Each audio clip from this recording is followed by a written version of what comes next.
Muy buenas noches a todos ustedes, hermanos. Muchas gracias por estar aquí, conectarse. En la noche de hoy vamos a seguir elaborando, desarrollando un tema que empezamos a trabajarlo, eh, que es empezamos por trasplante de órganos y nos ha llevado a otros subtemas bien interesantes y de eso vamos a estar hablando hoy. ¿Ok? Ya, por favor, si tienen la amabilidad, me confirman si están viendo, pueden ver la presentación. Pues esto es un tema que hemos empezado a desarrollar en los últimos meses y le hemos seguido expandiendo y de forma bien interesante nos ha ido llevando a otros subtemas. Y eso es lo que vamos a estar trabajando hoy. Hoy vamos entonces a darle un poquito más de forma a la parte de memoria celular, pero partiendo desde el trasplante de órganos.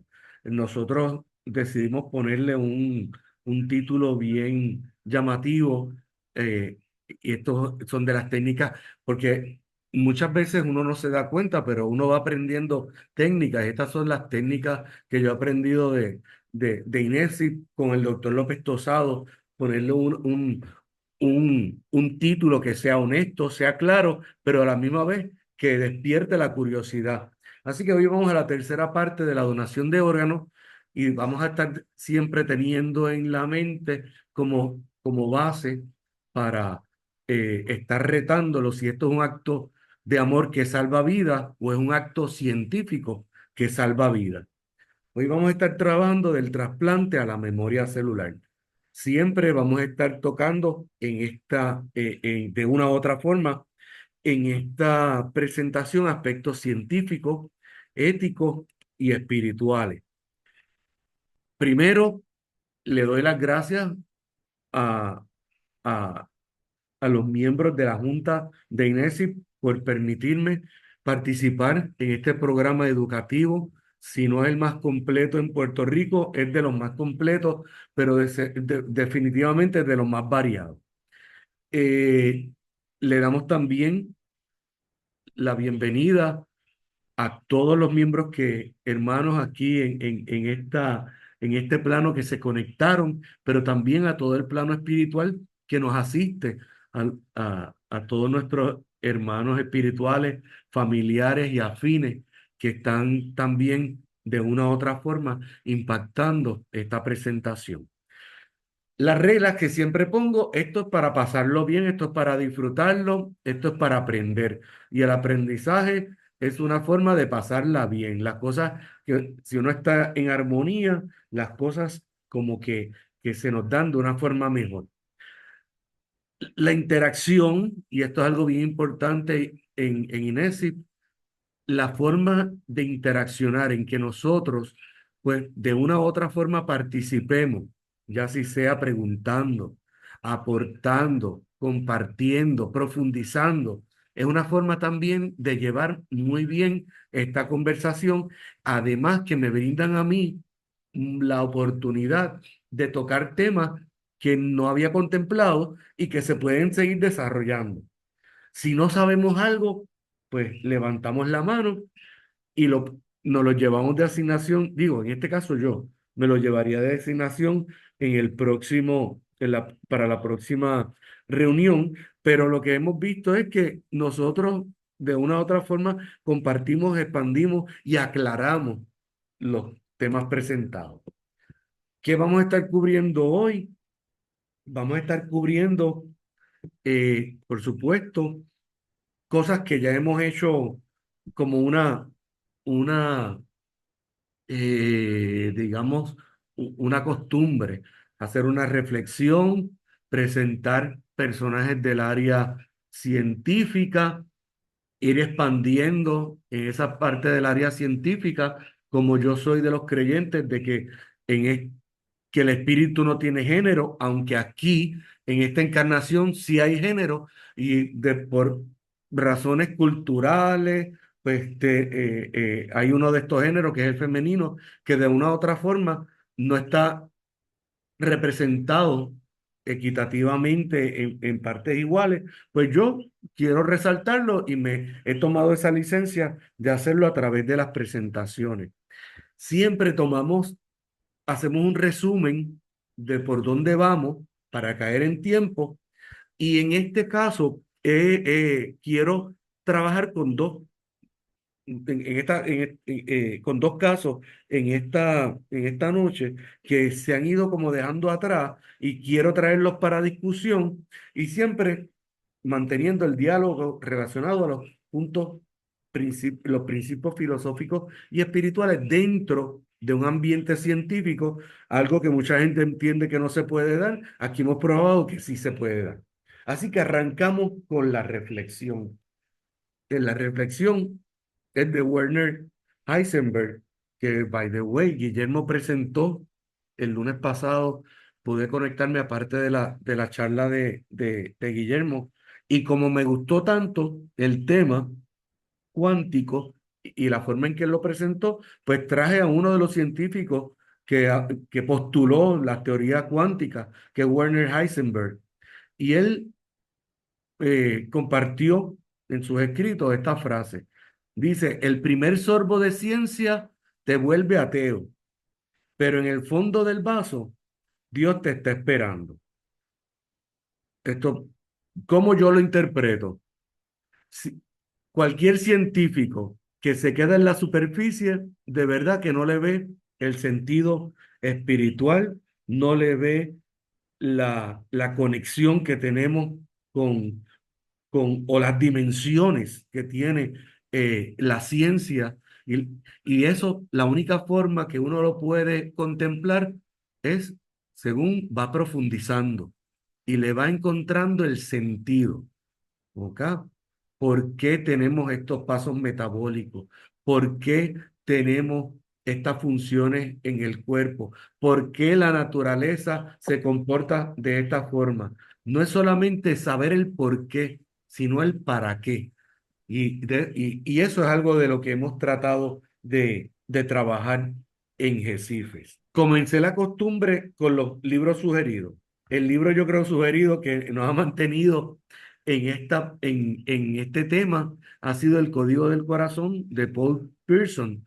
Ya hemos hablado de este señor que es un neuropsicólogo clínico, estuvo bien presente en la Universidad de Hawái, y él trae la observación, porque empíricamente lo encontró, de que había unas observaciones únicas en algunos pacientes que habían sido trasplantados.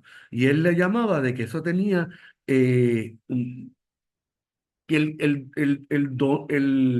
recipiente de este trasplante podía tener acceso a la memoria celular que provenía del donante. O sea, el recipiente de este trasplante hacía suya las memorias de celulares que traían los órganos que eran trasplantados. Y eso nos abre más preguntas que respuestas.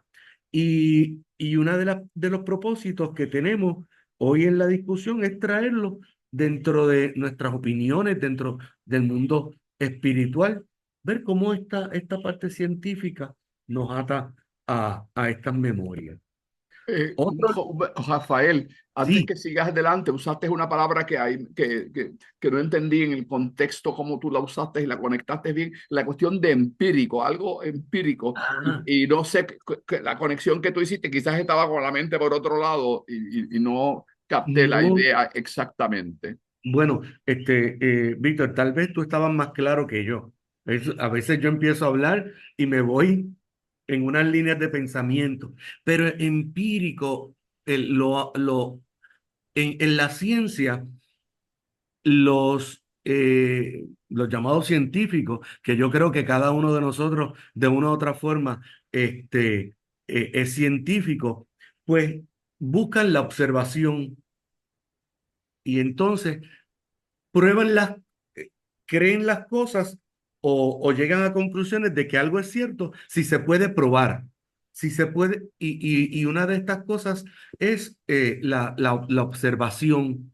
Pues este señor, Paul Pearson, es- él hace en sus pacientes, él pudo observar ciertas características, no se dio en todos sus pacientes, pero en unos pacientes específicos que habían sido receptores de trasplantes del corazón, de un órgano del corazón que venía de otro individuo, empezó a observar cosas. Y luego de observar varios, y a lo mejor uno observa algo en una persona y lo pone como que ocurrió, pero no le llama tanto la atención. Cuando él empieza a observar en diferentes pacientes el mismo evento, ahí él levanta bandera, eso le trae a su realidad como que esto es algo distinto. Esto, ¿Podrías así, dar algún ejemplo de esos rasgos que él notó que lo tienes a la mano? sí. Por ejemplo, y uno de los casos que voy a presentar clínico tiene que ver con esto.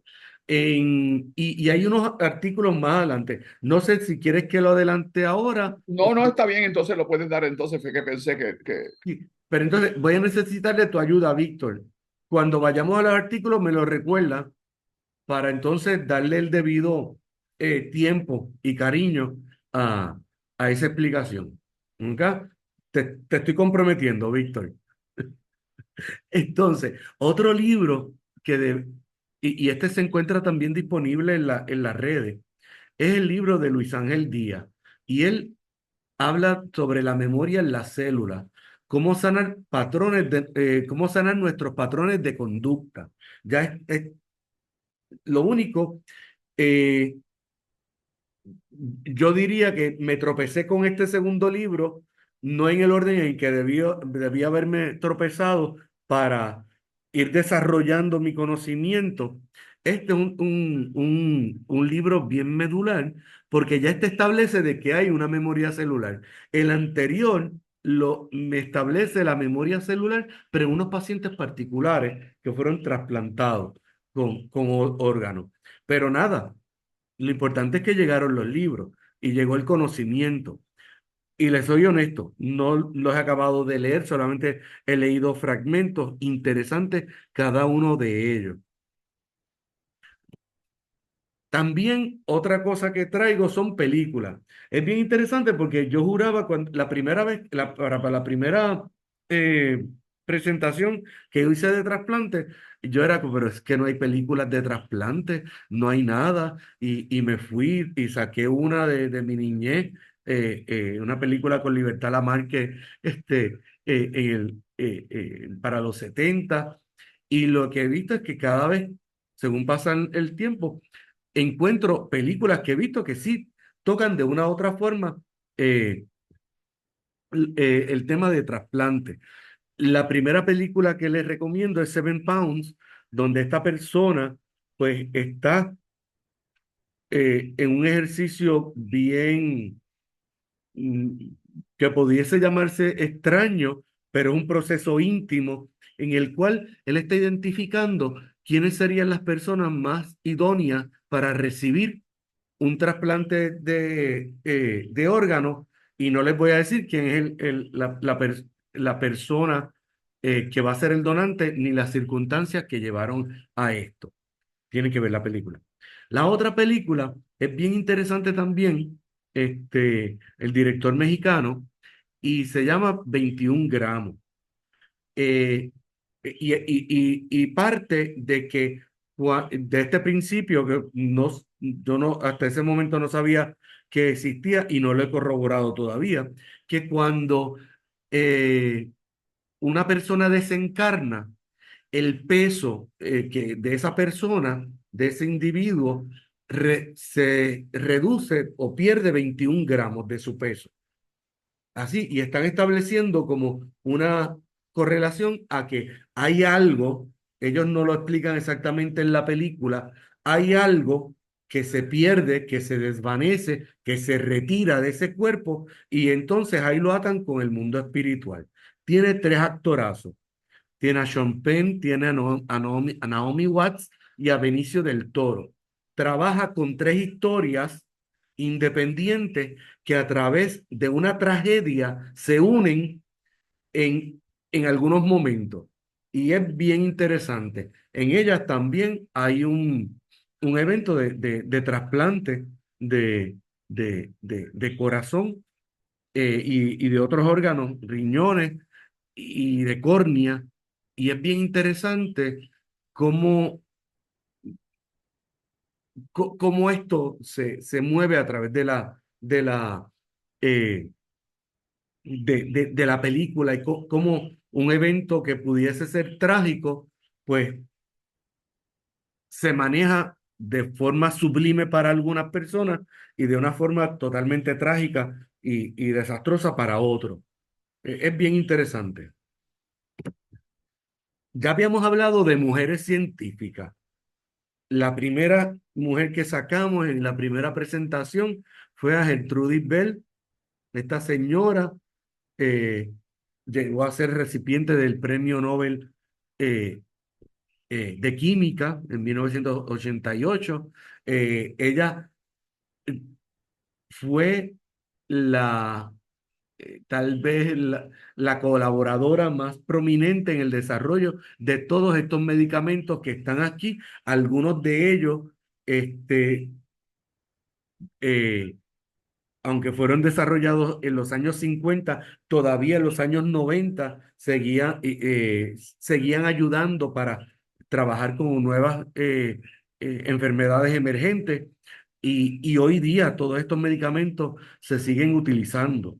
Por ejemplo, el Sovirax, aciclovir, el Septra antibiótico que es trimetoprim con con una sulfa.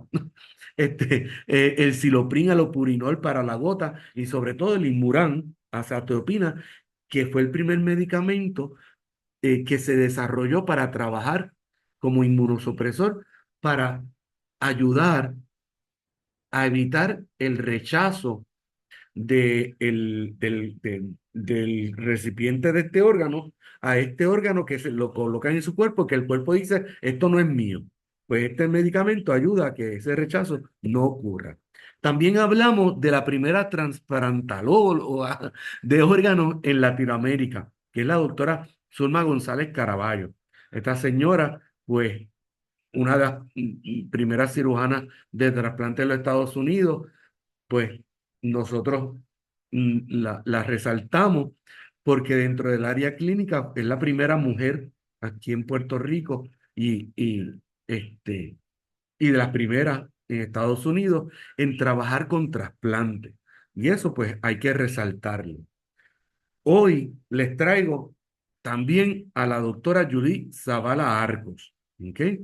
Gente, si uno busca, encuentra. Si uno no busca, se queda con que la única mujer científica es Madame Curie. Hay que buscar y aparecen. Y aparecen mujeres, digamos, extraordinarias. Miren esta señora, que es la doctora Judith Zavala Arco, mexicana. Ella es química y bioquímica clínica de la Universidad Autónoma de Nuevo León. En el 2021 fue catalogada por la compañía 3M. Esta compañía es una compañía que siempre se ha catalogado con nuevos, en el área de dispositivos médicos, por ejemplo, con nuevas tecnologías emergentes y la catalogan a ella como una de las 25 mujeres latinoamericanas en ciencias más destacadas. Y les hablo de ella porque la, la resalto en la eh, presentación de hoy, porque sus investigaciones como tal tratan con todo lo que tiene que ver con la ingeniería de el desarrollo de alternativa para el tejido que se usa en los trasplantes de córnea. Entonces, como eso fue lo que me llamó la atención. Pero a la señora yo la admiro porque me encantan muchas de las otras áreas en que ella se ha desarrollado. Ella también ha desarrollado investigaciones en medicamentos extraídos de plantas, lo cual a mí me interesa mucho y algo que hemos tocado anteriormente aquí. Y también en el desarrollo de dispositivos, o sea, que son estos equipos, eh, artefactos o aparatos que se pueden colocar dentro del ojo para liberar medicamentos de una forma continua. Y de esta forma, pues pueden ayudar a mitigar cualquier eh, anormalidad o malfuncionamiento que hay en los ojos. Durante el 2011 al 2024 fue la coordinadora del grupo de investigación en terapias innovadoras, específicamente ciencias visuales y oftalmología de la Escuela de Medicina del TEC de Monterrey. Y vean qué joven es esta dama. Así que, qué mucho ha dado o nos ha brindado hasta ahora. Entiendo que en el resto de su encarnación es mucho más lo que nos puede brindar. Y vuelvo, hay mujeres que son científicas y son científicas de primera línea. ¿Ok? Carmen Romeo, cumplí. Pasamos ahora a, a una de nuestras compañeras que, ya que estamos hablando de mujeres, eh, y es a nuestra compañera Ana Paulino. Y digo compañera porque es compañera en nuestra evolución, en esta encarnación.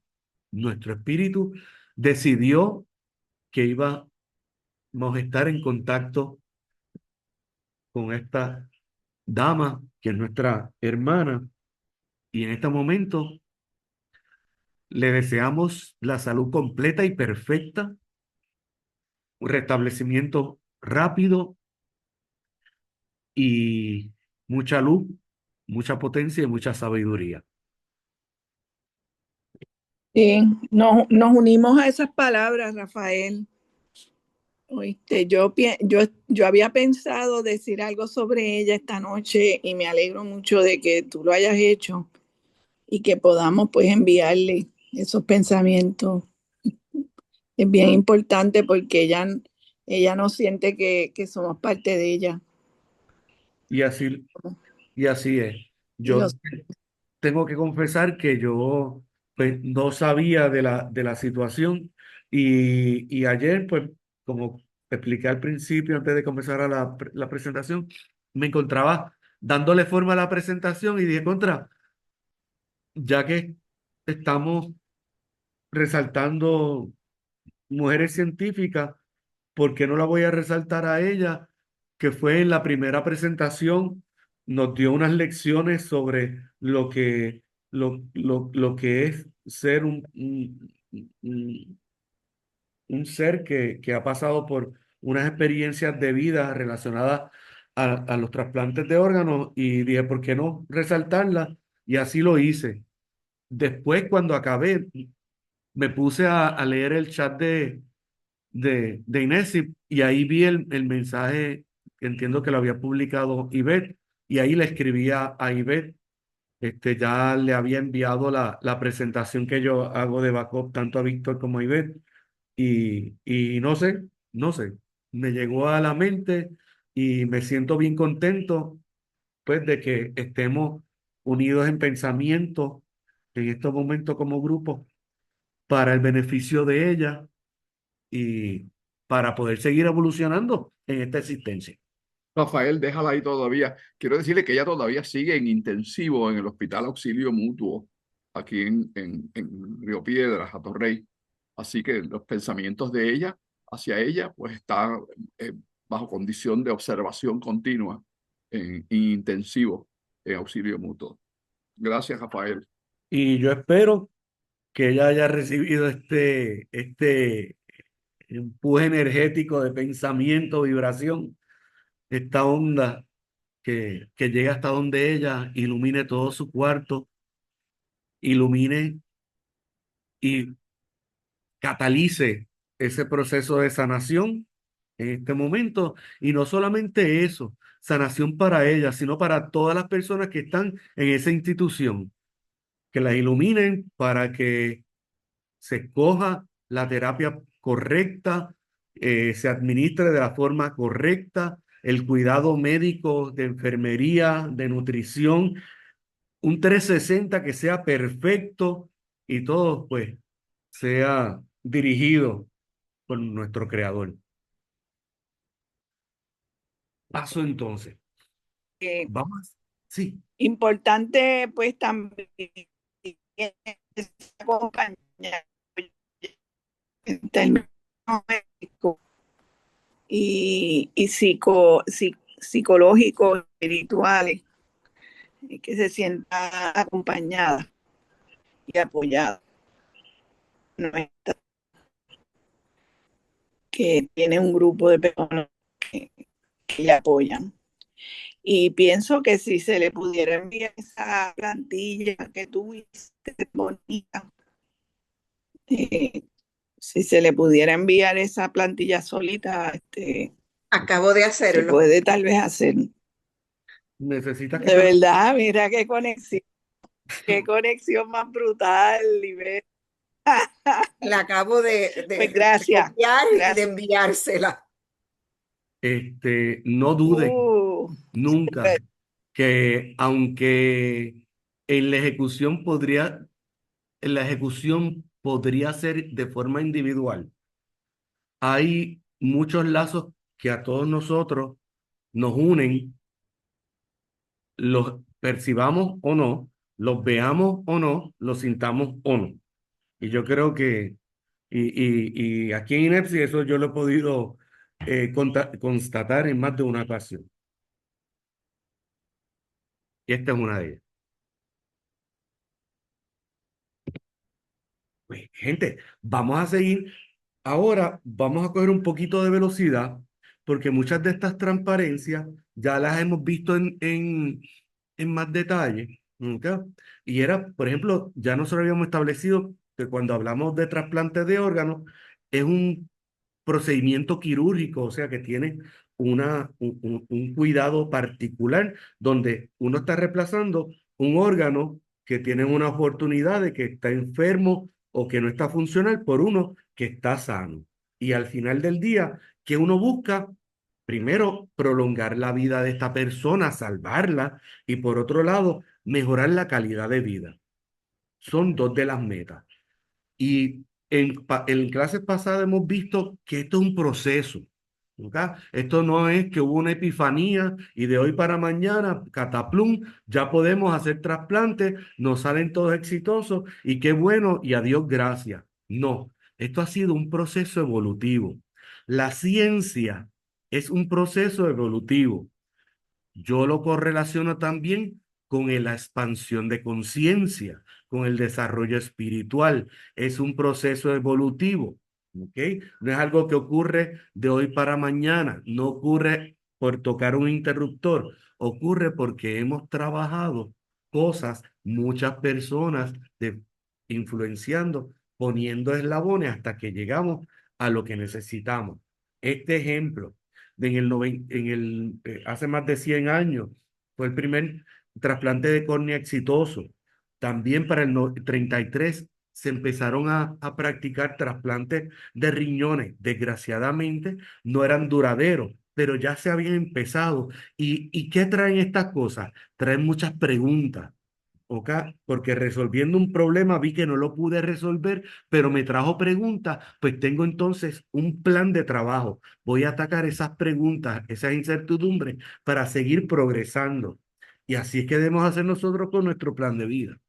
Ya para eh, la segunda mitad del siglo pasado, pues ya tuvimos el primer trasplante renal, pero ojo, fue exitoso porque eran gemelos.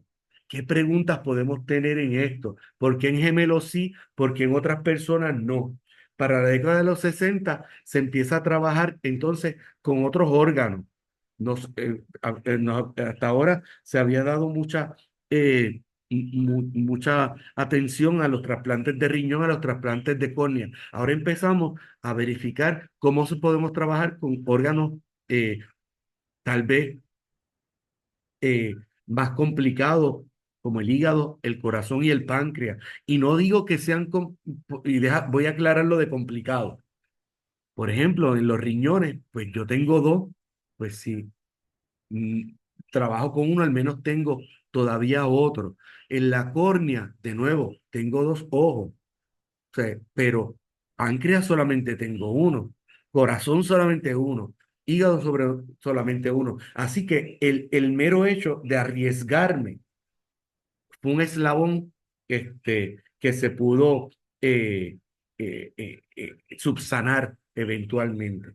Ahora bien, problema, todavía yo tenía muchos problemas en cuanto al rechazo de los órganos. El cuerpo decía de este recipiente, espérate, aquí yo tengo un órgano nuevo, esto no es mío, yo debo rechazarlo. Había que trabajarlo. Ya para los 80 sale un medicamento que es la ciclosporina, que esto revoluciona, ¿ok? Todo el tratamiento que había hasta este momento. Que, que entonces me ayuda, me ayuda a la sobrevida y digo, este fue uno de los primeros. Hemos visto que hay familias ya de medicamentos que trabajan de diferentes, con mecanismos de acción diferentes y con diferentes formas de administrar y de duración, de forma tal que al final lo que me ayuda es a preservar ese órgano que hemos visto en otras presentaciones que es tan difícil de conseguir. Pues ahora lo puedo preservar porque le estoy, esas señales que tiene el cuerpo de rechazarlo, pues ellos me van a controlar y atenuar eh, esas señales. Que Eh, Rafael, una pregunta.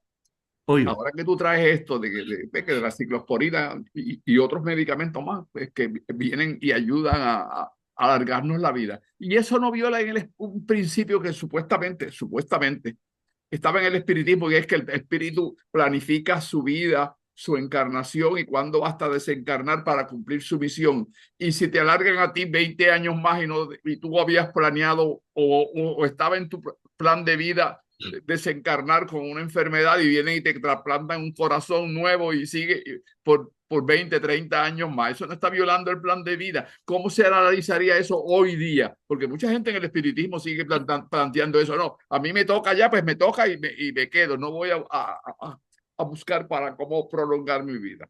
Y en mucha gente en el espiritismo tienen esa... Y esto es un pues, asunto que cae dentro de la filosofía espírita. pues Víctor, yo tal vez no te tengo una explicación concreta sobre eso, ¿ok? Pero a ver cómo lo pongo, ¿ok? Y si esa persona que planificó, digo, porque las cosas hay que verlas con multiplicidad de eventos, tenía unos planes, unas misiones, unas cosas que cumplir, y en su plan vio que no las ha cumplido todavía.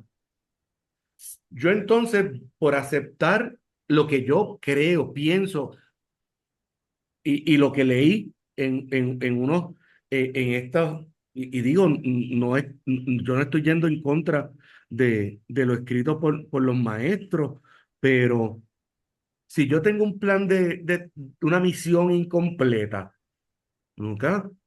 No voy a aceptar una oportunidad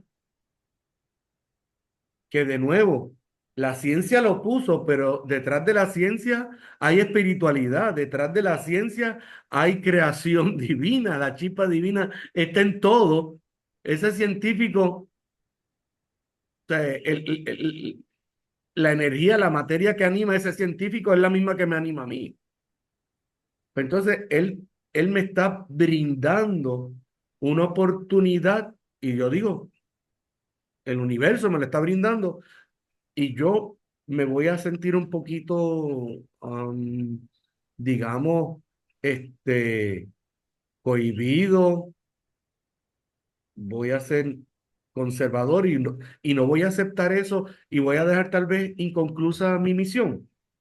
Sería interesante escuchar qué piensan, porque hay varias personas que inclusive dirigen cátedras y escuelas y grupos espíritas, que piensan sobre eso, porque esto pone en cuestionamiento, creo yo que pone en cuestionamiento un planteamiento que a veces han dicho, que la misión de uno está ya establecida y que eso es así, y esto mira patas arriba esa creencia. Es Pues, como las creencias religiosas, que algunas personas tienen creencias religiosas y después viene un desarrollo científico y se fue a pique la creencia religiosa.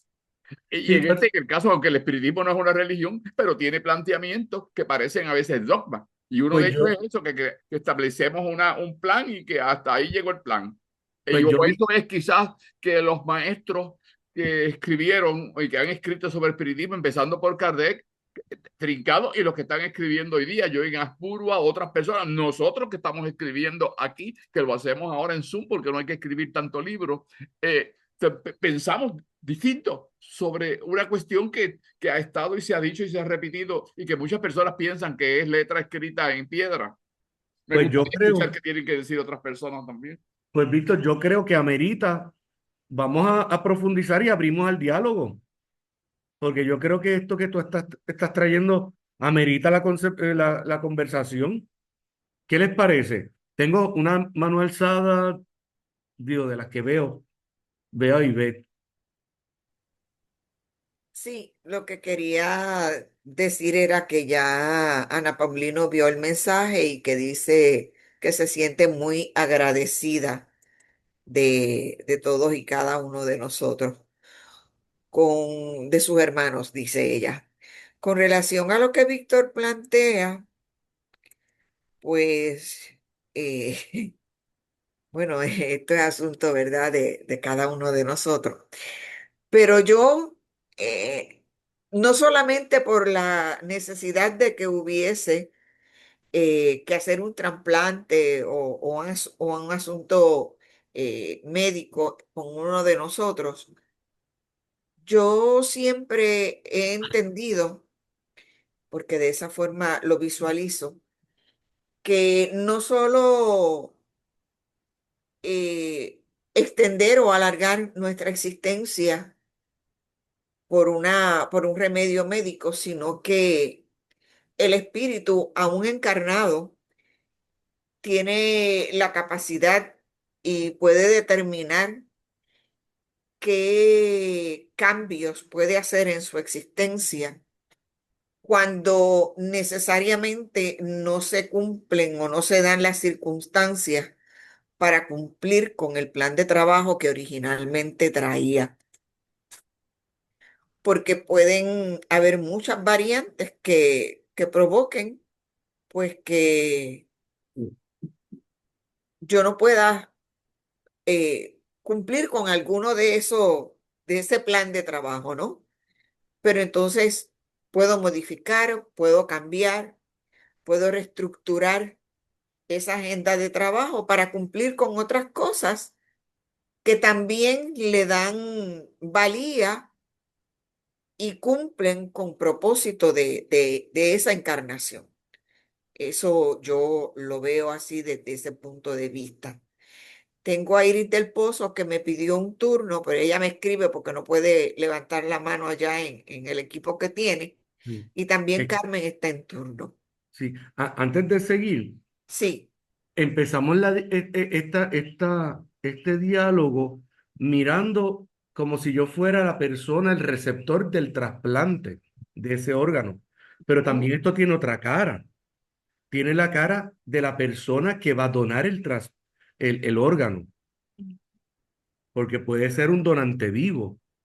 Entonces, yo como donante vivo, estoy, y de nuevo, eh, nosotros hemos hablado de trasplantes de órganos, pero cuando hablamos de trasplantes hay que añadir toda la gama de tejidos que se pueden, inclusive de fluido. Uno puede donar sangre, que es un fluido. O sea, que esto tiene una multiplicidad.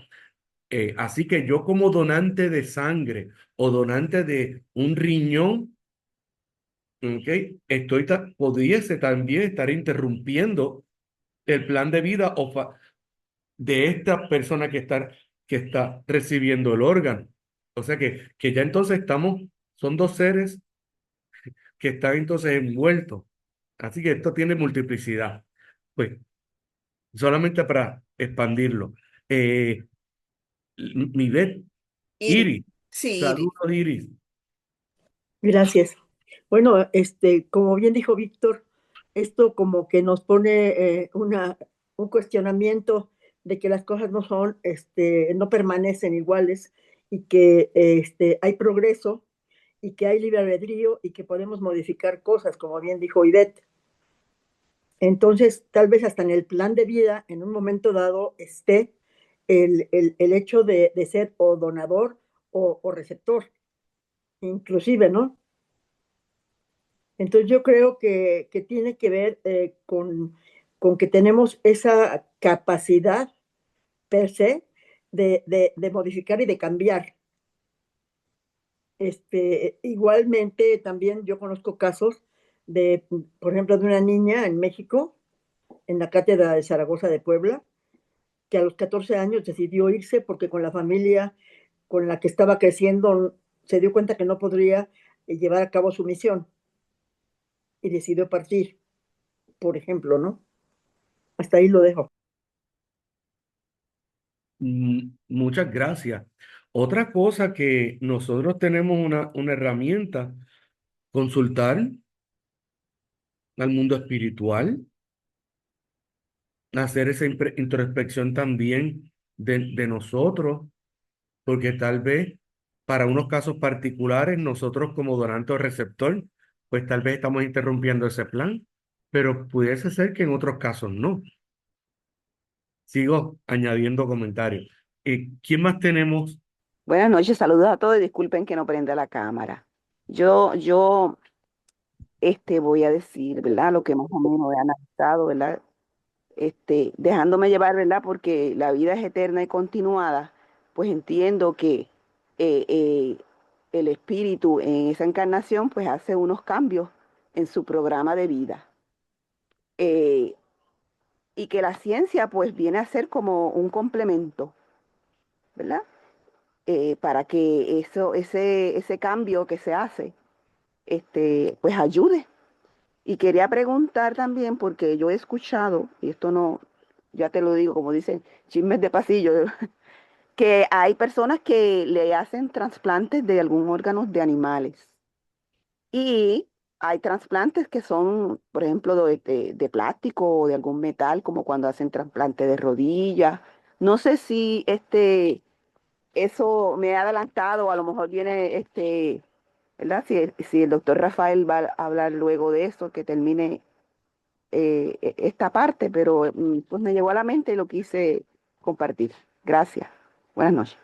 Saludos a Wilda. Pues mire, cuando hablamos de trasplantes de órganos, ya casi los estamos limitando o cerrando a todo lo que es órganos vivos que salen de una persona a otra. Pero es cierto, se ha estado haciendo experimentos y avances en lo que le llaman los trasplantes de animales a humanos, ¿ok? Que a nosotros parecería que es algo imposible. La compatibilidad en algunos órganos de animales hacia los humanos es hasta, en algunos casos, hasta más fácil o mejor que de humano a humano. También se están desarrollando órganos eh, desa- eh, fabricados, por decirlo de alguna forma, utilizando, por ejemplo, estas nuevas tecnologías de impresión en tercera dimensión, pues ya se ha podido imprimir ese órgano. Donde sí están trabajando ahora es más bien en el tipo de material que tienen que usar, porque el órgano no solamente es imprimirlo, no es una pieza. ¿Ok? Por ejemplo, vamos a suponer que esa sería el otro comentario que usted nos habló, que es el implante. En el órgano es, es, es es algo que tiene una funcionalidad. Así que no es solamente imprimir algo o crear un órgano similar con otro material, con otros polímeros, sino que funcione. Por ejemplo, vamos a describir un corazón. Pues el corazón no solamente tiene que tener la estructura, sino tiene que tener la funcionalidad. Y dentro de la funcionalidad, pues tiene que tener unas válvulas que abren y cierran, unas expansiones para poder llevar a cada una de esas cuatro cámaras principales que tiene el corazón, llevar la sangre, el volumen, poderla ir moviendo y también tengo que recordar que el corazón el ritmo del corazón, pues lo controla un impulso eléctrico. O sea que tiene bastante funcionalidades y ahí es donde se complica, pero se está trabajando en esa dirección. Lo otro que mencionó son los implantes. Los implantes no es minimizando los implantes, porque también es algo, es una tecnología y unos avances increíbles, pero tal vez serían más sencillos de trabajar, porque a estos implantes, que es cuando yo coloco, tal vez, por llamarlo de una forma burda, una pieza, pues un trasplante puede ser una placa que yo ponga en el hueso, en el fémur para la cadera. Puede ser un implante de rodilla donde yo pongo una pieza para amortiguar esa fricción, pero ya es una pieza. Y es más fácil, ¿ok? Diciéndolo de alguna forma, es más fácil que cuando es un órgano. Por eso es que los implantes quedan aparte de los órganos. Pero es bueno que nos traiga esa, ese comentario, porque para que ustedes vean cómo esto se sigue subdividiendo y por dónde se puede ir manejando. Gracias a Willa. Sí, yo lo que quería, ¿me escuchan? Yo lo que quería, lo que estoy pensando es en la pregunta, en el punto que Víctor trae, que es cómo el espiritismo actual ve esta oportunidad, porque la llamaríamos, yo creo que aquí la hemos visto como una oportunidad, como una maravilla de la ciencia, etcétera. Entonces, yo creo que el espiritismo no puede limitarse a las visiones de siglos pasados en términos de explicar algo que no se daba en ese momento. No había esa alternativa. Pero en este momento histórico nuestro, en que sí se puede alargar la existencia, de que se puede mejorar la existencia de una persona, de muchas maneras, porque ahora se me ocurrió también, cuando uno tiene una enfermedad, como cáncer y decide, y hay personas que deciden que no van a seguir los tratamientos. Y eso pues es una decisión bien difícil, o uno decide que sí va a seguir los tratamientos, que por ejemplo en mi caso pues fue así. ¿Entiendes? Porque entonces no es si te pueden poner algo, es si puedes tener un tratamiento que te alargue la vida y te dé un bienestar. Así es que ahí yo entiendo que el destino, el espiritismo, no, esta cuestión de la misión de la vida no puede ser un destino, una visión del destino, que ya traemos como que este destino de nosotros y que ya nosotros lo escogimos, etcétera. No, no, nosotros en realidad no sabemos si venimos con toda la lista de cosas que nos van a pasar o si venimos con alguna o si tenemos libertad, porque hay una cosa que se llama libre albedrío, que no lo podemos olvidar. ¿Ok? Y el libre albedrío es básico en el espiritismo. Y tenemos el libre albedrío de... Me fui. Te escuchamos. Voy a terminar porque no tengo casi batería, tengo que buscar el enchufe. Nada, tenemos el libre albedrío de decidir. Y eso es lo más bello que tenemos, es decidir qué vamos a hacer, ¿entiendes? Si vamos a dar o si vamos a recibir o si vamos a someternos a unos tratamientos o lo que vayamos a hacer, tenemos esa libertad. Y el espiritismo lo acepta y lo plantea de esa manera. Así que para el espiritismo que yo pienso que, o el mío, vamos a decir, pues eso es perfectamente claro y confiable y pues que es una oportunidad de vida y si tenemos una oportunidad de vivir más y de vivir mejor, pues la debemos aceptar.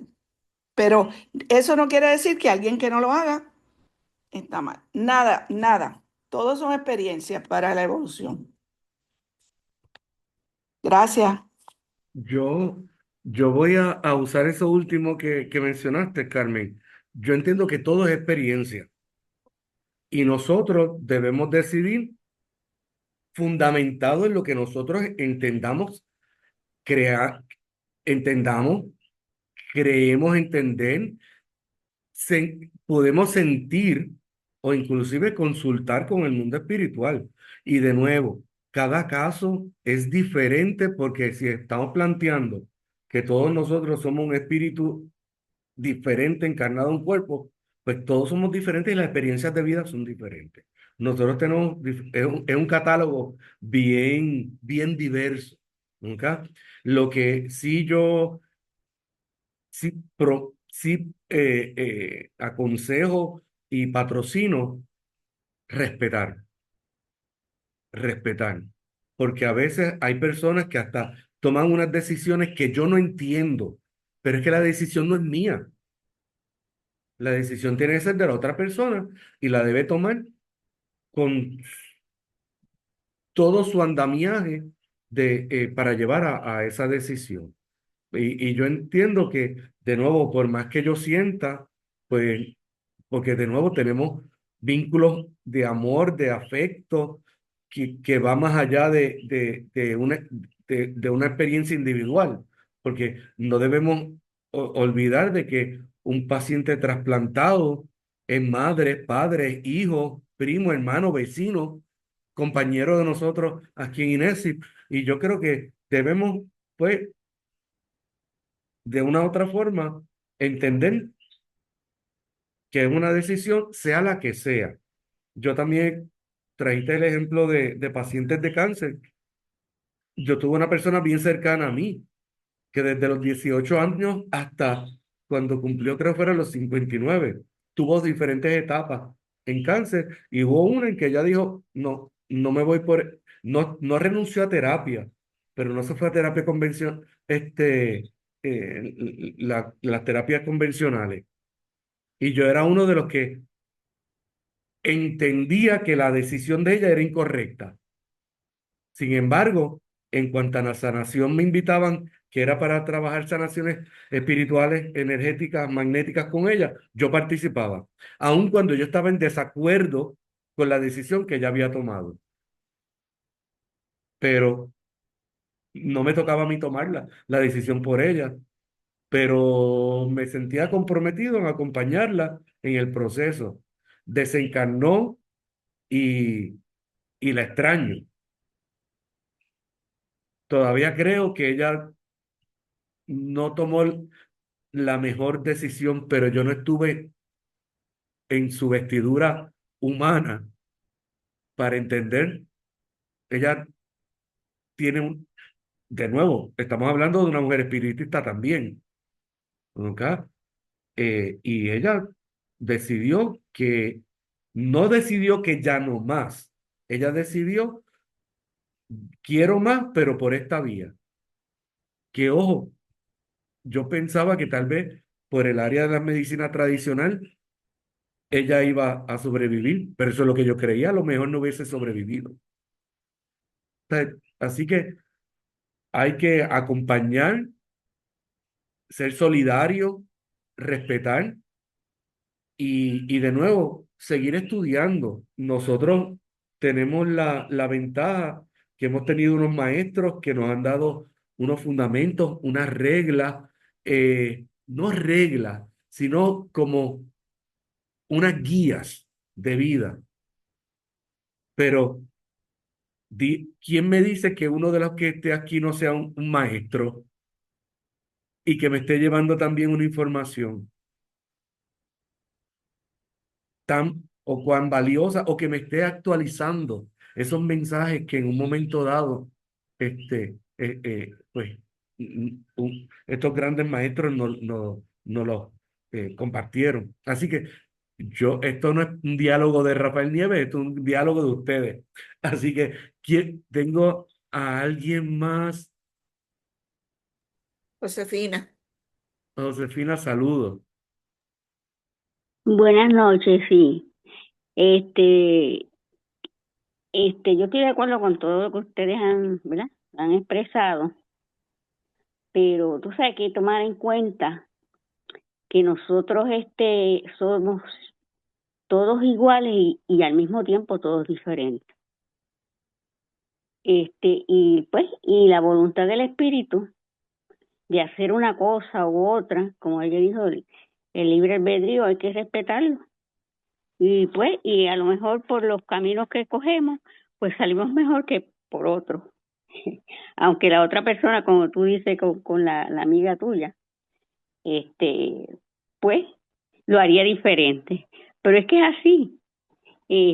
Yo entiendo que si, por ejemplo, hay algo que es así que tú tienes que tomar unas decisiones de un trasplante o algo, pues tiene que tomar la persona, porque hace poco un hermano mío, le dijeron que tenía que ponerse de esto para el corazón, un marcapaso, y no tomaba la decisión. Entonces, esperando que la esposa lo tomara o las hijas, y por poquito ya está mejor porque se lo pusieron por fin, pero obligado, vamos a decir. O sea, que esas cosas, pues, sí ayudan, yo entiendo que ayudan, pero pues hay cosas que uno entiende que no le van a ayudar, porque a veces ni piensa que las tiene. Pues yo te lo digo por mí, yo hablo por mí. Pues, o sea que hay que respetar eso es lo importante, como tú dices. Y Pero siempre la persona, pues yo pienso que tiene su ayuda, y hay muchas cosas que pienso también que el espíritu no las... yo pienso que hay ciertas cosas que sí las planifica, pero cómo hacer eso que planificó hacer, el cómo, eso es lo que cambia, pienso yo. Todas muchas, esas cosas cuentan. muchas gracias. Me gustó el cómo. Es bien Ajá. importante. Y muchas gracias. Otra cosa que tenemos que tener en cuenta, esto no es, a veces yo puedo tomar la decisión de que, miren, sí, yo quiero estar o sea, acepto trasplantarme, pero esto no es que lo hemos visto en charlas anteriores. Esto no es que yo digo sí y mañana ya empiezo a planificar el trasplante. No, yo digo sí y mañana me ponen en una lista de espera.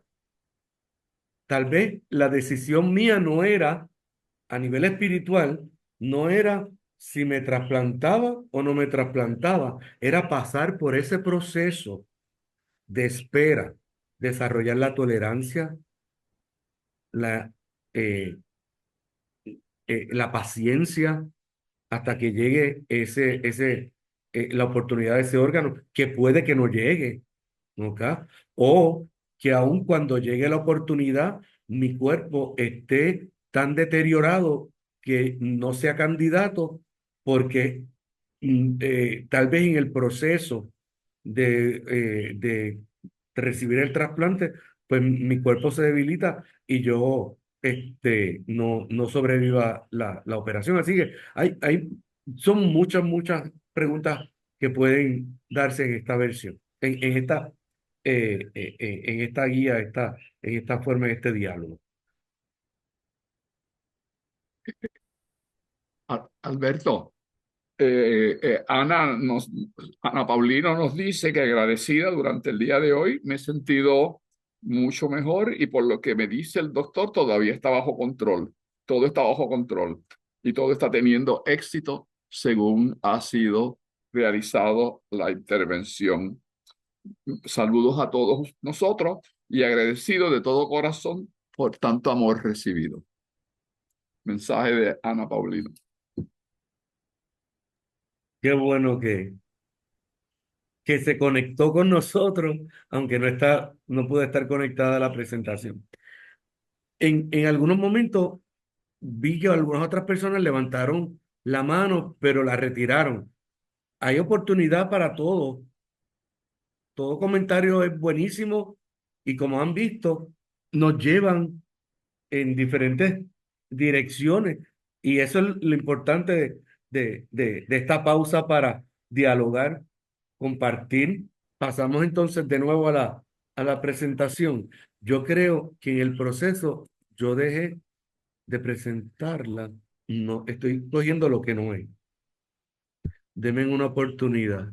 Pregunta, ¿ya pueden ver la presentación nuevamente? Sí, Rafael ha estado ahí todo el tiempo. Me ¿Sí? parece que Iris del Pozo quiere decir algo y Adelante, pidió un Iris. turno. Ha estado todo el tiempo ahí tu presentación. Gracias. Pues yo dejé de verla en un momento dado y solamente los veía a ustedes. Ok. Yo creo que también, ahorita que estabas hablando, eh, esto de los acuerdos espirituales, yo creo que si hay una reunión tanto a nivel de encarnados como desencarnados, creo que hay alguna comunicación que se da a diferentes niveles vamos, hablando de los trasplantes y para continuar con una misión o, como decía Ivette, para continuar haciendo tu trabajo en cualquier otra dirección, pero haciendo tu trabajo, porque al final de cuentas, ¿cuántas vidas necesitamos para experimentar y experimentar y poder progresar infinitamente? Entonces, y bueno, me quedé meditando en Ana Paulina cuando hablaba cuando volvieron a reportar. Y bueno, que casi la vi sonriendo, como agradeciendo, ¿no? Quería comentarlo. Gracias. Mm, Qué bueno, qué bueno, gracias.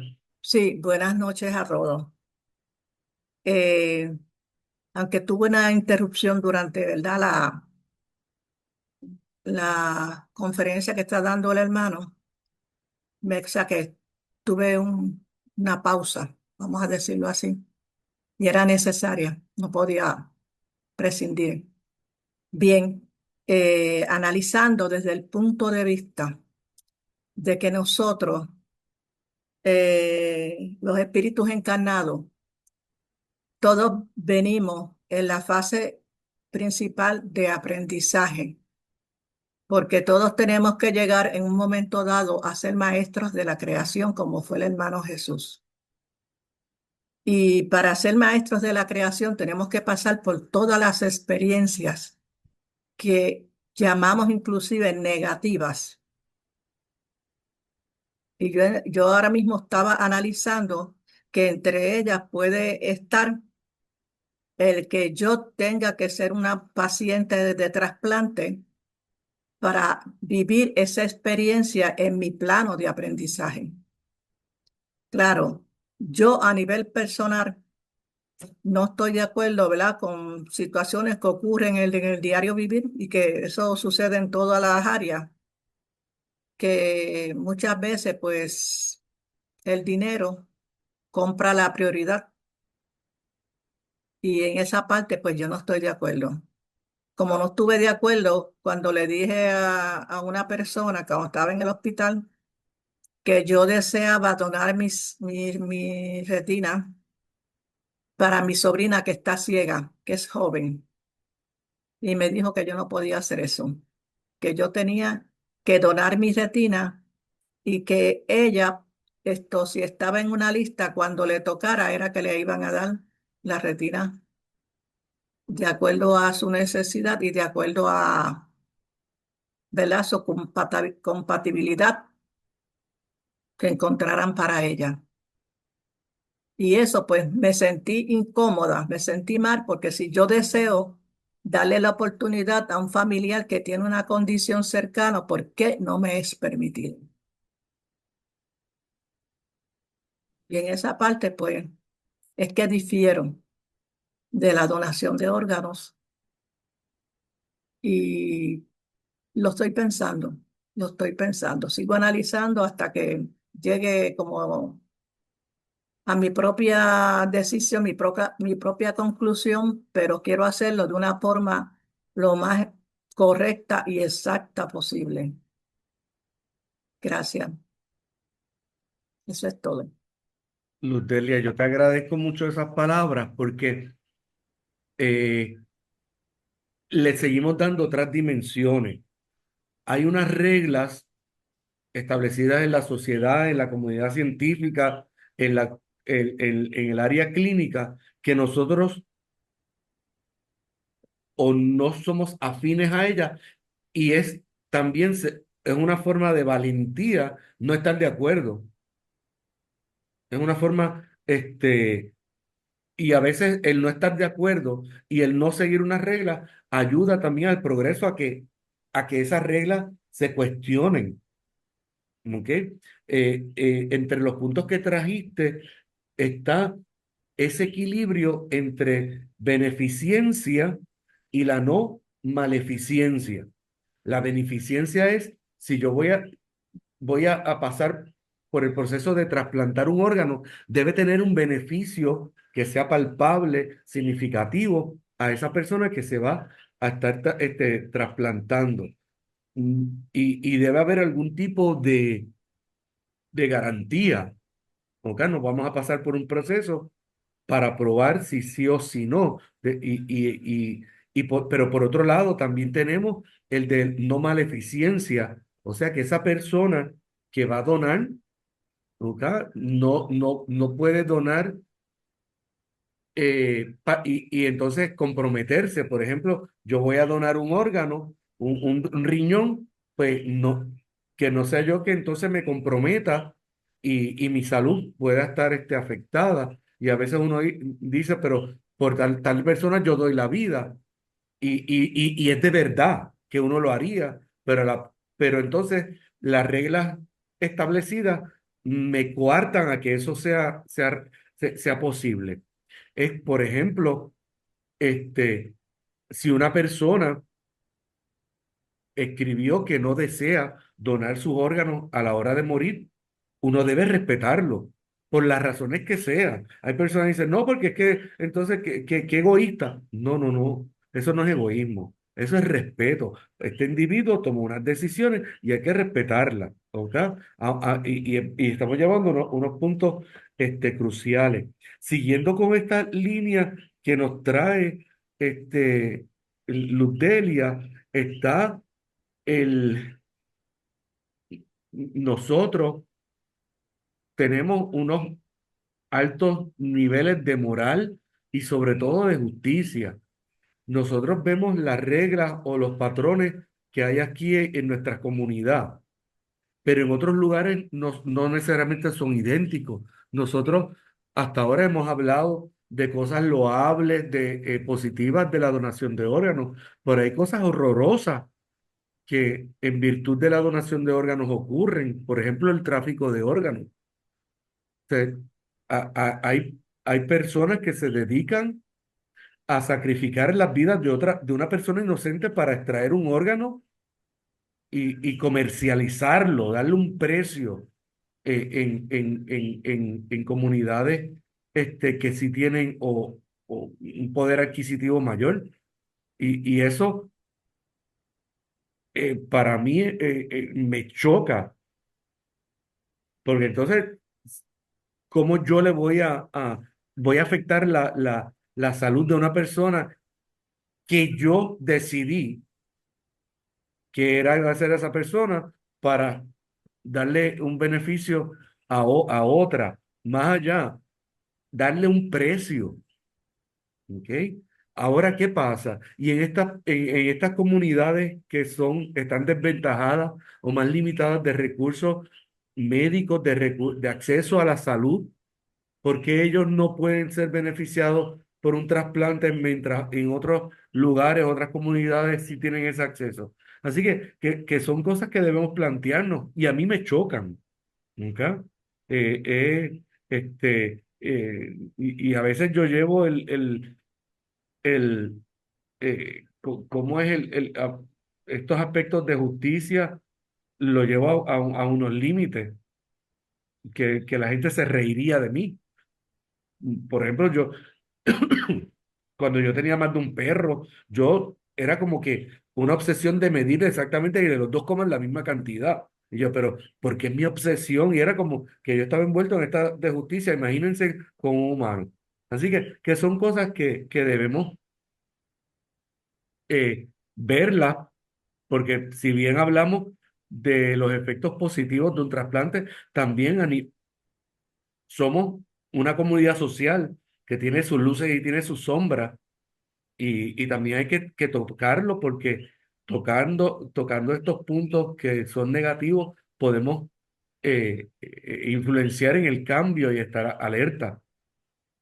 Hay un problema bien grande de trata humana, de tráfico humano, que pasa frente a nuestras caras y no nos damos cuenta. ¿Por qué? Porque no lo hablamos. Y al no hablarlo, no podemos establecer patrones e identificarlo. Así que esto sigue tomando otras dimensiones. ¿Alguien más desea algún comentario? Pues Perdón, sí, diga. quería decir algo, perdón que no tomé turno.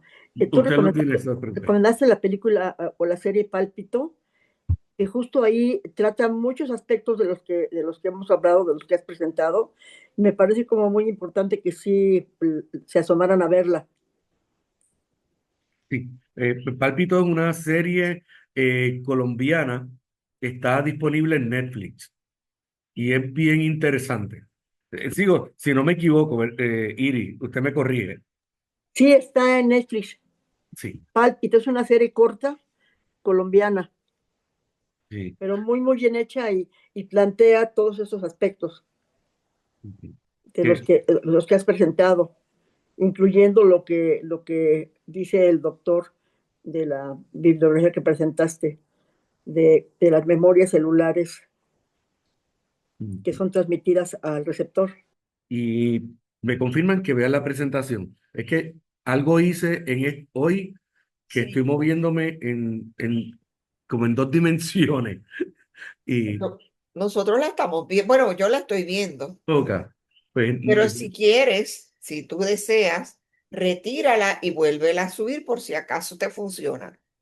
sí, es que por alguna razón separé, usualmente yo siempre dejo un pequeño recuadro para ver al menos la persona que está hablando en una esquinita.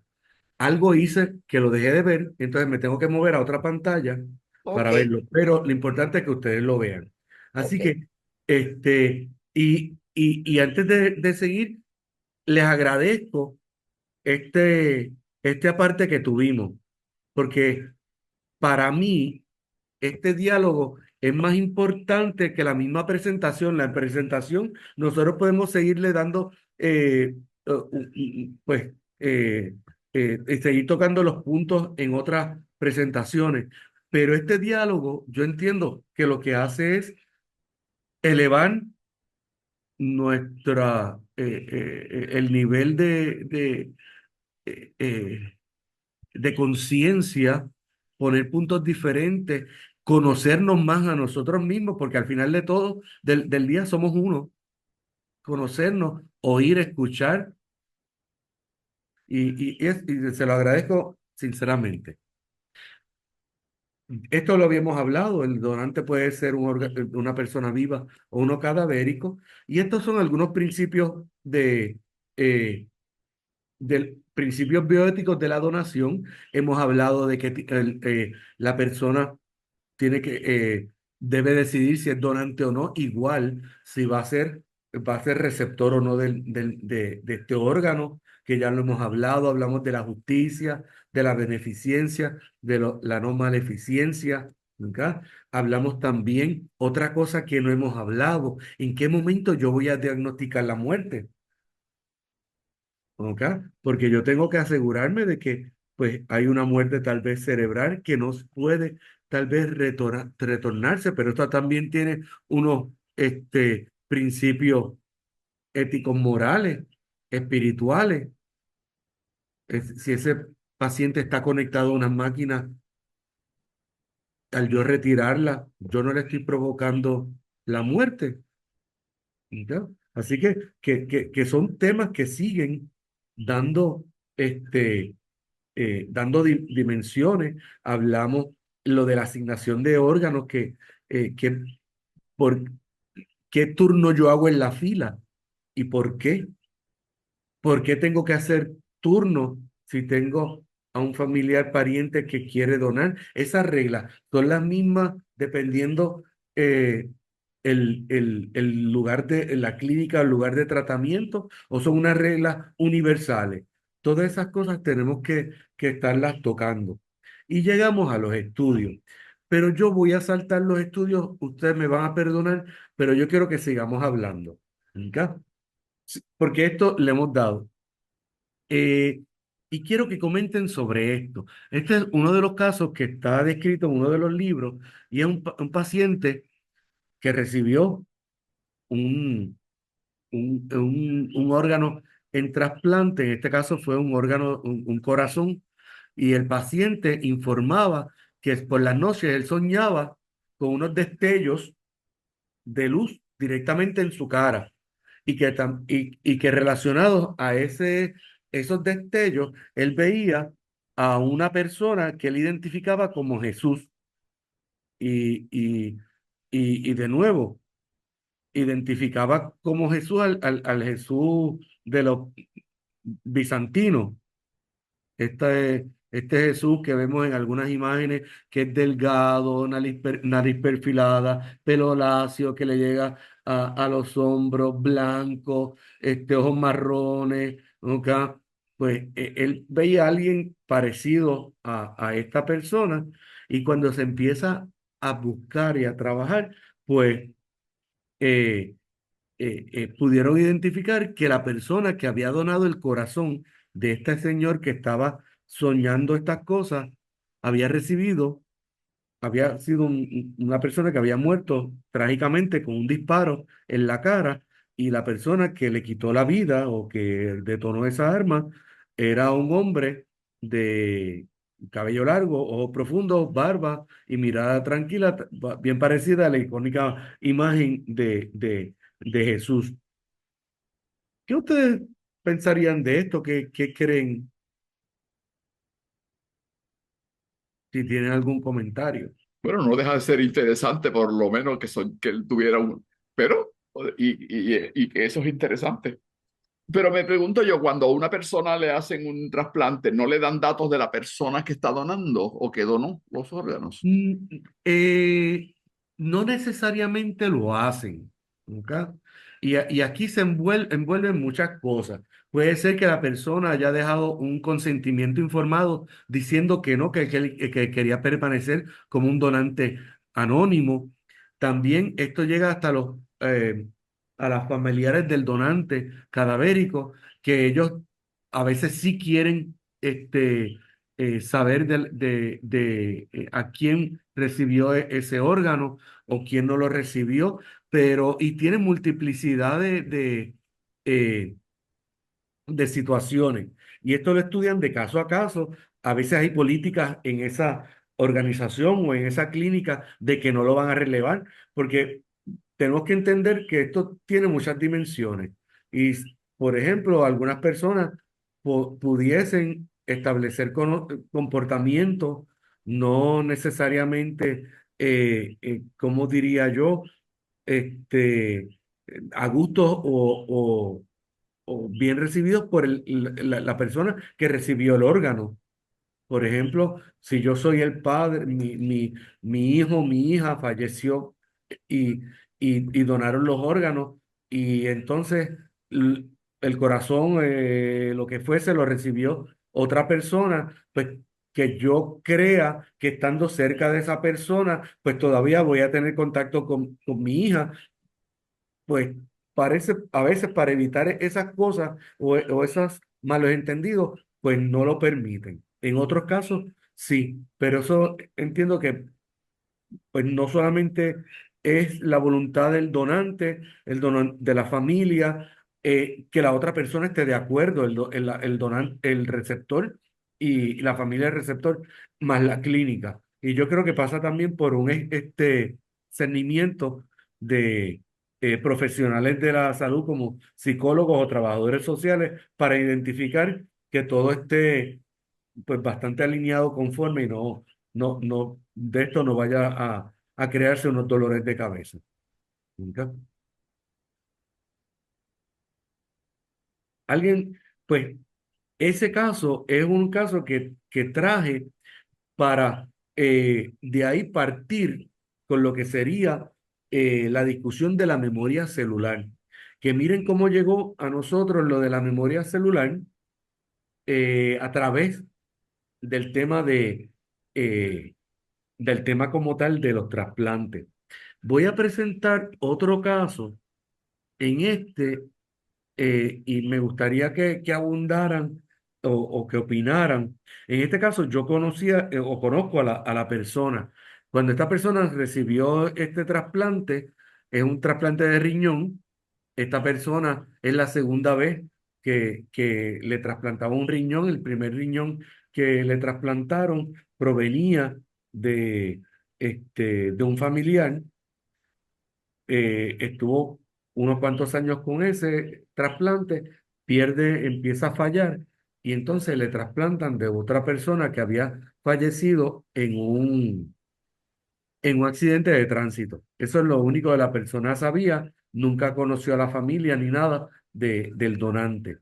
Sin embargo, esta señora expresa que por las noches algo la despertaba y según ella era alguien como si fuera la presencia de un hombre que llegaba pues esta persona por la noche sentía como que un hombre se acercaba a la cama, se le sentaba en la cama, y pues la tenía, inquieta porque se despertaba, ella sentía miedo y pues estuvo en un trabajo mediunímico para verificar preguntando por esto y lo que llegaron a entender era que era el donante de ese riñón, que no había sido un donante que él había consentido en vida. ¿Ok? Una persona que no pensaba morir, fue un accidente, era joven y la familia decidió donar. Y esta espíritu él se acercaba como que acercándose a su órgano que estaba en vida. Y eso nos trae más preguntas que respuestas.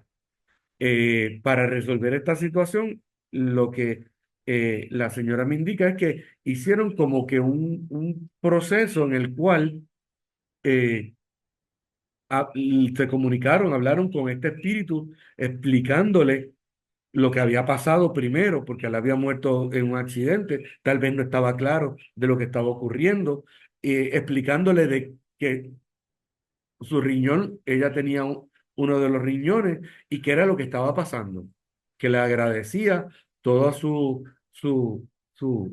eh, pues, lo que había hecho y ella indica que luego de eso, pues cesaron las visitas, esas interrupciones.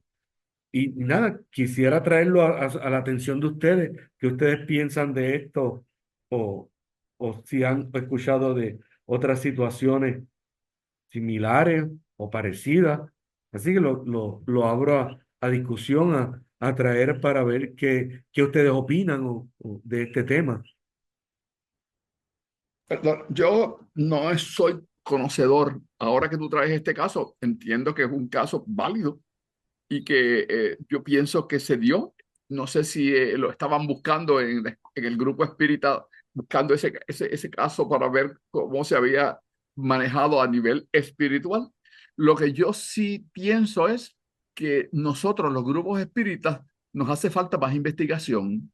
No, hacemos mucho estudio y leemos libros y discutimos muchas cosas y escuchamos entidades espirituales, pero investigación para recopilar casos y que los usemos parte de esos casos como lo estamos haciendo aquí, eso casi nunca se hace en las escuelas espíritas.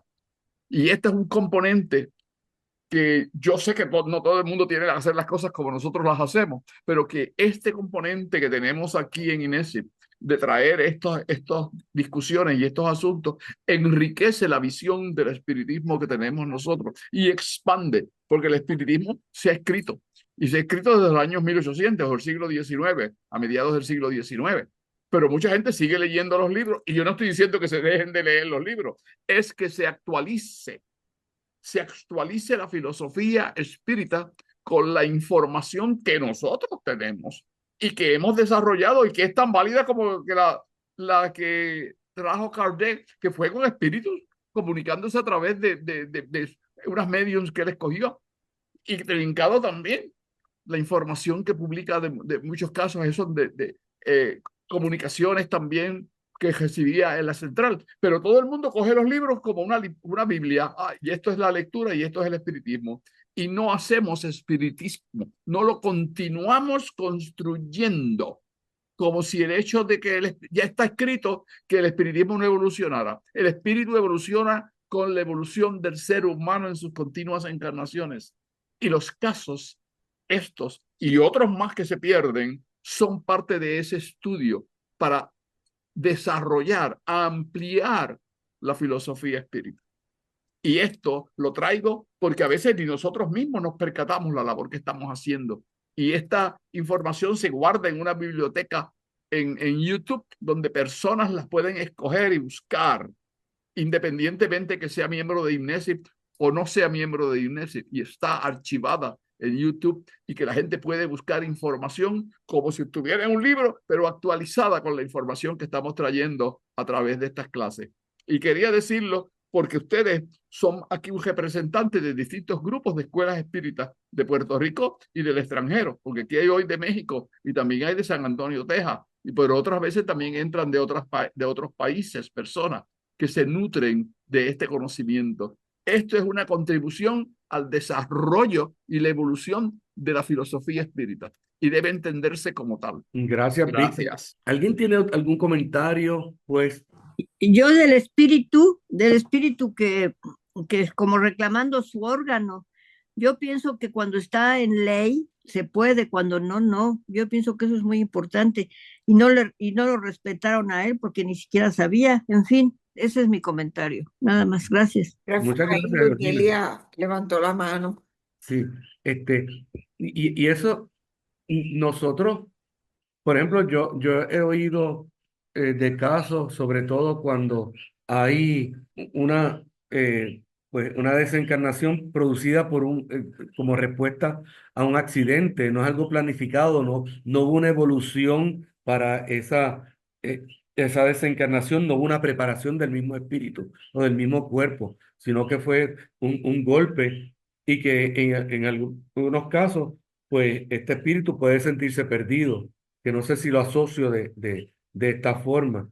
Pero es bien interesante lo que trae Georgina, porque aquí dispusieron de la familia y un grupo médico dispuso de los órganos de este joven sin, sin que hubiese una planificación de parte del joven. Así que puede eso también abundar a esa confusión o a ese fenómeno. Muchas gracias, Harina. Luz Delia, adelante, hermana.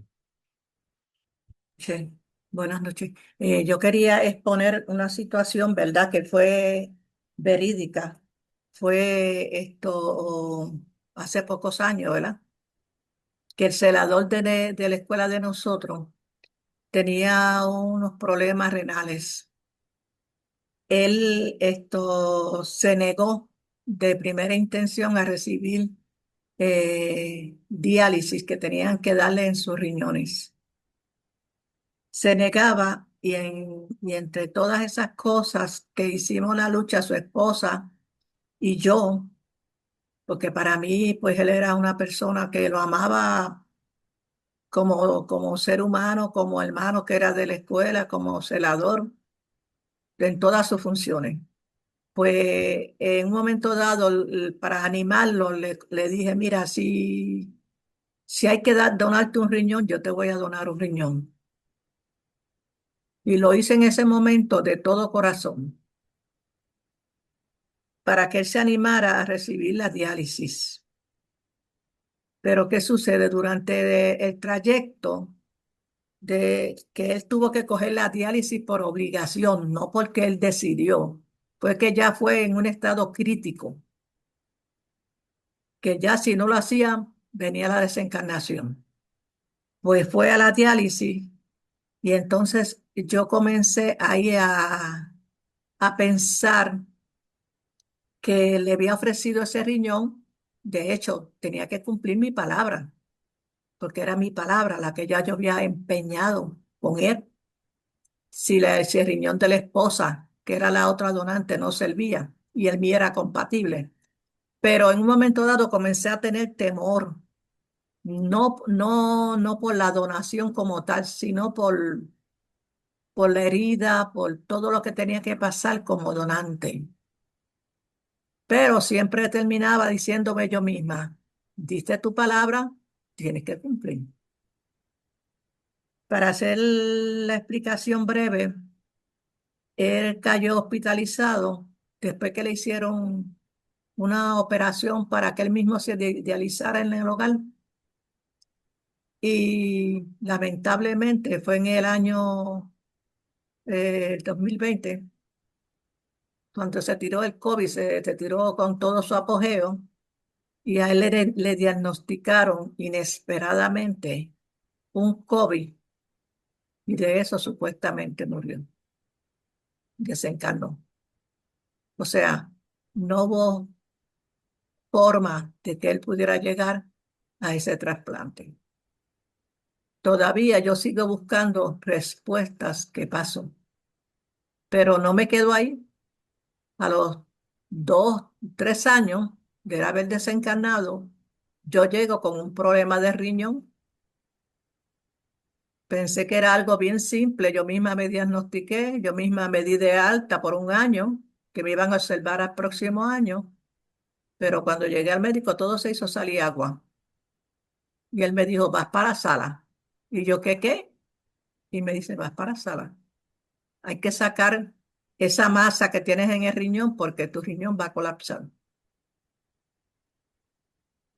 Y me tuvo que meterme a sala para decirlo brevemente, la masa venía cancerosa y el médico no tenía conocimiento de eso. Y hoy por hoy, tengo riñón y medio. Tuvieron que quitarme la mitad de riñón. Y sigo analizando toda la situación que hubo, buscando respuestas, que entiendo que las voy a encontrar en un momento dado, porque es motivo de mucho razonar, analizar y encontrar respuestas. Muchas gracias, Delia. Es bien interesante lo que trae, ¿ok? Porque nosotros, por lo menos, yo creo que yo me parezco mucho a usted. Ah, si una vez, y voy a utilizar este, y con el permiso de Víctor, mi participación aquí en INESI. En últimos años yo he tenido una vida bien complicada en cuanto a tiempo, pero yo hice un compromiso con INEPSI y sobre todo con Víctor. Y yo me he visto mil veces tentado de no tengo tiempo, no estoy descansando, pero no le he faltado al compromiso que hice. Y de nuevo, no es lo mismo un compromiso en el cual no se compara el compromiso que usted hizo, Luz Delia, con el compromiso que yo hice con Víctor, pero soy así, una vez que doy mi palabra, se me hace bien difícil yo retractarme, aunque sé que es un sacrificio. Y yo opero más o menos de esa forma. Pero lo importante del proceso es uno replantearse. ¿Por qué lo hice? ¿Qué puede pasar?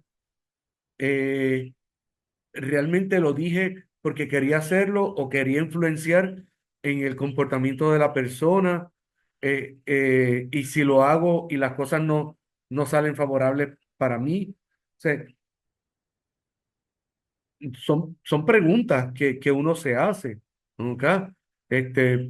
Por ejemplo, en un momento de mi vida, yo dije, a mí me gustaría tener un hijo o una hija.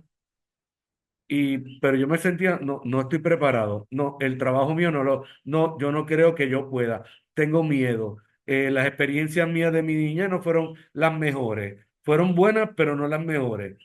Y cuando vine a ver, yo dije, si yo tengo un hijo hoy, pues yo voy a ser un envejeciente, voy a ser un abuelo criando un niño y no sé si yo pueda. Y fue porque postergué esa decisión. Y ya ahora es como casi se acerca al imposible, pero no he descartado en algún momento, pues mira, una adopción o algo así, pero aún así entonces ahora de nuevo tengo el mismo, una adopción, ya vas a estar con menos energía, tal vez no le vas a hacer el mejor beneficio a ese niño. Por otro lado, es como que, wow, qué egoísta eres cuando vas a tener tal vez más tiempo libre, entonces no le estás dando una... Y tengo, tengo estas preguntas y me estoy desahogando con ustedes, pero de la misma forma. Y son preguntas de vida, pero también tiran al mundo espiritual sea, ¿qué yo voy a hacer con un hijo que críe y tal vez yo fallezca cuando el niño todavía sea un adolescente? Pues, ¿quién va a estar con él? No sé. Son cosas, pero no, el diálogo está abierto. Así que adelante y ve, Sí, es que Iris del Pozo pidió un turno. adelante. Ay, perdón, tenía el mensaje aquí. Sí. Bueno, nos damos cuenta que intervienen muchísimas circunstancias a partir de la donación de órganos. Por ejemplo, esto que tú hablabas de cómo nos cuestionamos en caso de alguien que está cercano a nosotros y que queremos ayudarlo, y es como que es un deseo enorme de que el otro esté bien, y después vienen todos estos cuestionamientos, ¿no? Que yo creo que no son más que pruebas, porque a partir, por ejemplo, del tráfico de órganos, que es fuertísimo lo que ocurre, somos medio salvajes. Todo esto son pruebas que están poniendo, digamos, al límite nuestra inteligencia, nuestra espiritualidad, eh, nuestro sentido común, muchísimas cosas, ¿no? Creo que me pareció como ver todo el consorcio y de todo lo que está participando simultáneamente, incluyendo, por ejemplo, esto de tus notas que me parecieron muy importantes, muy profundas. Por ejemplo, el hombre que recibe el balazo en la cara, el receptor lo que estaba viendo era la luz en el rostro del que sufrió el disparo. Bueno, es una forma de verlo. Pero creo que al final de cuentas son pruebas para que nos dan la oportunidad de tomar decisiones más adecuadas, más cercanas al amor para evolucionar, ¿no? Gracias. Gracias a usted. Mejor dicho, imposible. Ivette, ¿tienes algo? Sí, quiero decir algo y quizá voy a ser imprudente tal vez. Y- pero vamos me voy a coger yo de ejemplo, ¿no?